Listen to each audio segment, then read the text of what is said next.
বিসমিল্লাহির রহমানির রহিম। সম্মানিত দর্শকবৃন্দ, মনে হয় মুক্তিযোদ্ধা হতে পারবো, কারণ ৭১-এ স্বাধীনতা যুদ্ধে আমার পিতা ছিলেন মুক্তিযোদ্ধা, আমার জ্যাঠা ছিলেন মুক্তিযোদ্ধা, চাচা ছিলেন মুক্তিযোদ্ধা। আবার মুক্তিযুদ্ধ হবে, আবার দেশ স্বাধীন করতে হবে, এমন চিন্তাভাবনা এই স্বাধীনতার এই ৫৫ বছরে মাথায় আসেনি কারো। তবে এবার বুঝতে পারতেছি যে ইনশাল্লাহ আবার আমাদেরকে আমরা আবার মুক্তিযুদ্ধ করার মানে দেশ বাঁচানোর লক্ষ্যে একটি যুদ্ধের সুযোগ পাব। দেশ বাঁচাতে হবে, দেশের ভূখণ্ড রক্ষা করতে হবে।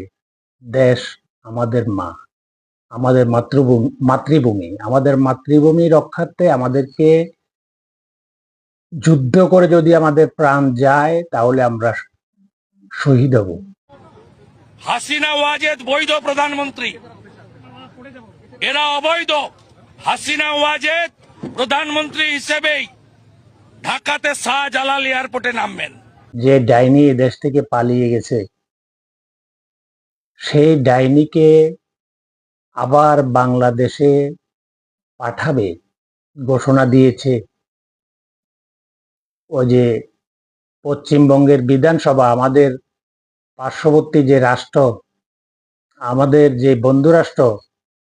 এই ধরনের রাষ্ট্র থাকলে যাদের শত্রুর কোনো প্রয়োজন হয় না, এই ধরনের বন্ধু রাষ্ট্র থাকলে সেই বন্ধু রাষ্ট্রের একটি স্টেটের মুখ্যমন্ত্রী হবে, এখনো শপথ গ্রহণ করেনি। সে কি বলে?